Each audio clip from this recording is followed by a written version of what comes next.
The foreclosure notice felt like a brand against my skin, folded into my back pocket, pressed there every time I shifted in the driver's seat. Like if I kept it close enough, it might stop being real. The road up to High Point twisted hard through the pines, switchbacks cutting into the mountain like scars. The air thinned as I climbed, sharp and clean, rain hanging low but never falling, heavy like it was waiting for permission. When the cabin finally came into view, it didn't look welcoming. It looked like it was holding its breath. People in town called it the Eyrie.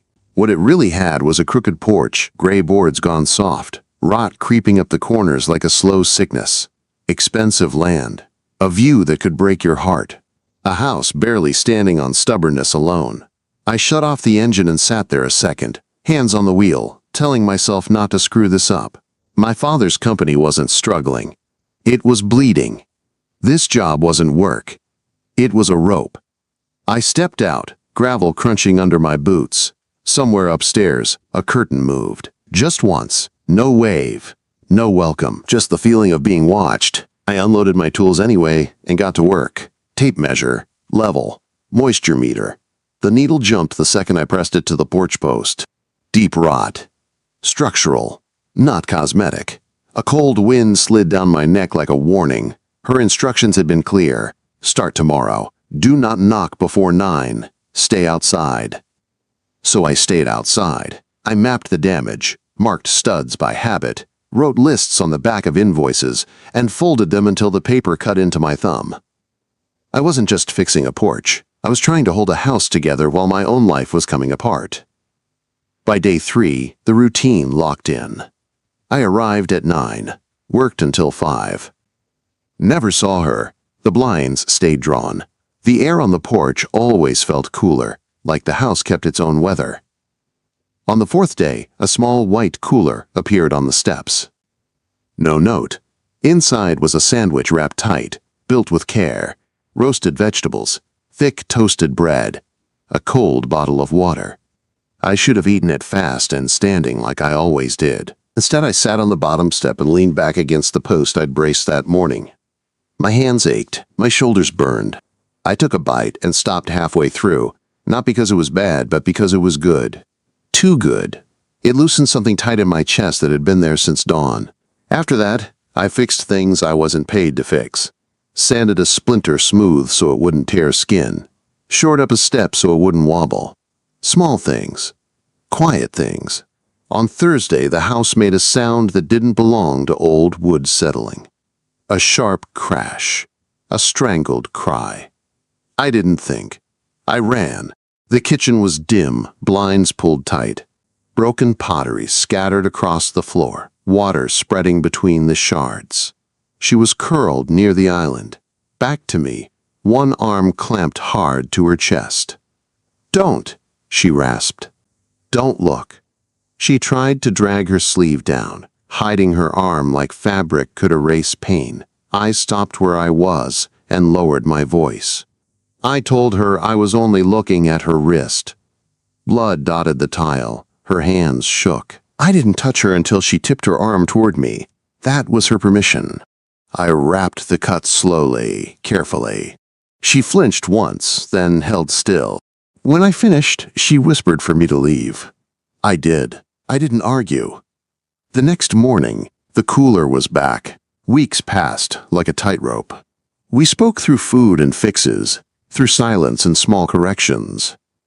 Once, she called down from an upstairs window to tell me my line was crooked. She was right. I fixed it. The next sandwich tasted like roasted peppers, and something like approval. One night, after dark, music spilled out of the house. Piano. Real piano. Not background noise. Something broken and beautiful, stumbling and restarting. I stood on the porch and listened until the front door opened. She stood there barefoot, cardigan pulled tight like armor. "You shouldn't be here," she said. "I'm outside," I answered. She stepped back and left the door open. I followed. The piano waited in the living room, polished and out of place. She sat at the bench, fingers hovering like they didn't trust themselves. She played, missed a note, stopped, pulled her hands back fast like the keys had burned her. Play it again, I said. She laughed once, sharp and dry. Why? Because I want to hear it. I stood close enough to help, far enough to let her move away. When her hands hovered again, shaking, I laid mine over hers. Not forcing, just steady. She didn't pull away. Your left hand's fine, I said quietly. Let the right catch. Keep going. She looked at me like she didn't trust kindness. Then she placed her hand back under mine, her choice, her pace. The song kept moving, wrong notes and all. When it ended, she turned to face me. Her fingers caught my shirt and tugged once, testing distance. I didn't rush. I asked if she wanted this. She nodded. The kiss wasn't gentle. It was controlled heat, restraint, and need colliding. When I pulled back, she didn't let go. That was when I thought the worst was behind us. I was wrong. The bubble burst fast, the way good things always seem to when you start believing in them. It was a Tuesday, gray and sharp, when Silas Vance cornered me at the lumberyard. He stood too close, smiling like he owned the space between us. His boots were spotless. Two men leaned against his black SUV, arms folded, watching like they were waiting for a show. Heard you've been getting comfortable up at High Point, he said. I'm working, I replied. Try it sometime. He laughed, easy and practiced. Oh, I do, I work people.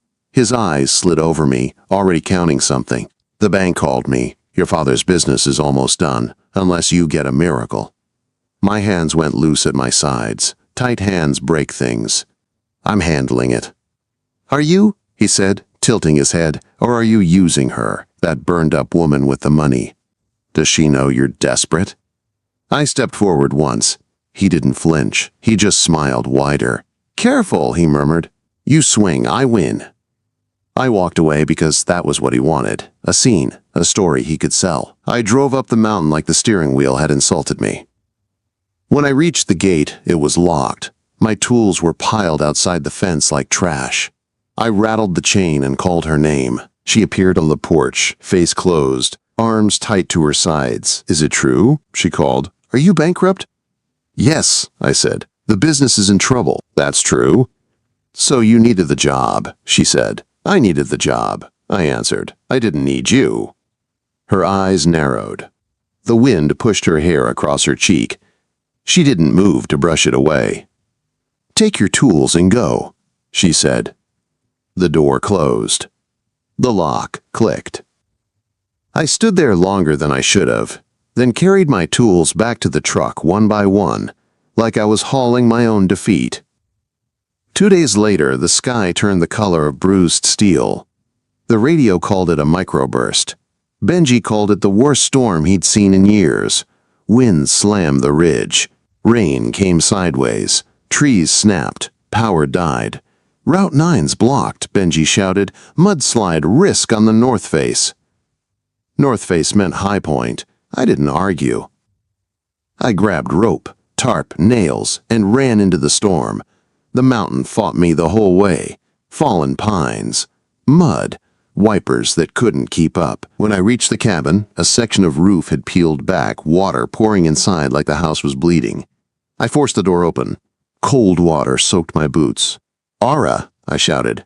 Kitchen, she called weakly. I found her crouched under the island, shaking hard. You came back, she whispered. I came to finish the job, I said, hauling her up. We need to move. The ceiling groaned. The beam I planned to reinforce next week didn't care about my plans. I pushed her toward the door. She grabbed my sleeve in panic. The ceiling dropped. Pain exploded through my shoulder, white and hot. But I wrapped myself around her and took the hit. We lay there while the storm tore at the house. Her fingers searched my face in the dark, fast and frantic. Why? She whispered. I thought I'd lose you, I said. By dawn, the storm limped away. The house was wounded but standing. We sat wrapped in blankets, mist curling through the pines. The foreclosure notice had worked halfway out of my pocket, soaked and wrinkled. She pulled it free and read it. You weren't lying, she said. No, quote. She didn't soften, she focused. I don't give charity, she said. I offer investment. She laid it out clean. Paper, lawyers, terms, equity. Control stays mine. Pride stays mine. I watched her talk, steady and precise, and felt something shift. Deal, I said finally. Weeks later, the town gathered for the Heritage Gala, pretending it was polished. I stood in a suit that didn't fit right, hands too clean. When she walked in, scars uncovered, the room went quiet. She came straight to me. "You look like trouble," I said. "Good," she answered. We danced while Vance watched. I didn't look away, neither did she. When she took my hand, rough and scarred, she didn't flinch. She held on. That night, I knew the storm hadn't broken us. It had set the terms. After the gala, things didn't slow down. They sharpened. The kind of sharp that makes you pay attention, because one wrong move cuts deep. Aura didn't soften into the role people expected of her. She didn't turn gentle or apologetic or warm in public. What she did was stand beside me like a decision she'd already made and wasn't revisiting. The paperwork started the next morning. Real contracts, real numbers, lawyers who spoke carefully and looked surprised when Aura corrected them without blinking. She didn't ask me to trust her. She showed me exactly where I stood. Percentages. Timelines. Exit options. Everything clean. Everything fair. It was the most intimate thing anyone had ever done for me. The work at High Point changed too. I was still there every morning at 9, still outside, but the house felt different. Less closed. Less like it was bracing for impact. Sometimes a window cracked open upstairs. Sometimes music drifted out in the afternoon, soft and unfinished. She never played when people were around, only when it was just me and the mountain. We didn't talk much about the night of the storm. We didn't have to. Our language stayed practical. Food, fixes. Touch that didn't ask for permission anymore because it had already been given. When she reached for my hand, she did it without looking, like she trusted it would be there. One evening, after a long day of setting railings, she came out onto the porch while I was packing up. No cardigan. Short sleeves. The scars on her arms caught the last light of the sun, pale and raised, mapping a story I didn't ask her to explain. "You can look," she said. Not angry, just honest. I wasn't looking away, I answered. She studied me for a moment, then nodded like that mattered. We sat on the steps, shoulders not quite touching. The mountain went quiet around us. "I used to hide," she said finally. "Long sleeves, high collars, explanations ready." "And now?" I asked. "And now, I'm tired of pretending it's my job to make other people comfortable." I smiled once. Small. Good. She laughed, surprised, then leaned her head against my shoulder like it was the most natural thing in the world. I felt the weight of it, the trust, and stayed still so I wouldn't break it. Vance didn't disappear. Men like him don't. He started showing up everywhere. Hardware store, diner, council meetings. Always smiling, always watching. He filed complaints about permits, questioned zoning, tried to stall inspections. Each time, Aura answered with documents, dates, signatures. He pushed. She held. One afternoon, he showed up at High Point while I was loading lumber. He didn't cross the gate. He didn't have to. "Nice upgrades," he called. "Looks expensive." "Leave," Aura said from the porch. He turned, surprised. She was standing there, shoulders back, scars visible, eyes steady. Not hiding, not flinching. "You sure you want to tie yourself to him?" Vance asked. "Men like that break." Aura stepped forward once. "Men like you rot." Silence dropped hard. Vance smiled thin and backed away, but his eyes promised he wasn't done. That night, Aura played the piano with the windows open. The melody was stronger now. Fewer wrong notes. When she missed one, she didn't stop. She let it pass and kept going. I listened from the porch, hands wrapped around a mug she'd handed me without comment. Later, inside, she reached for my hand and placed it on her arm, right over the scars. She watched my face carefully. "They don't hurt," she said. "Not like they used to." "I know," I replied. Her fingers closed over mine. "I don't need you to fix this." "I'm not here to," I said.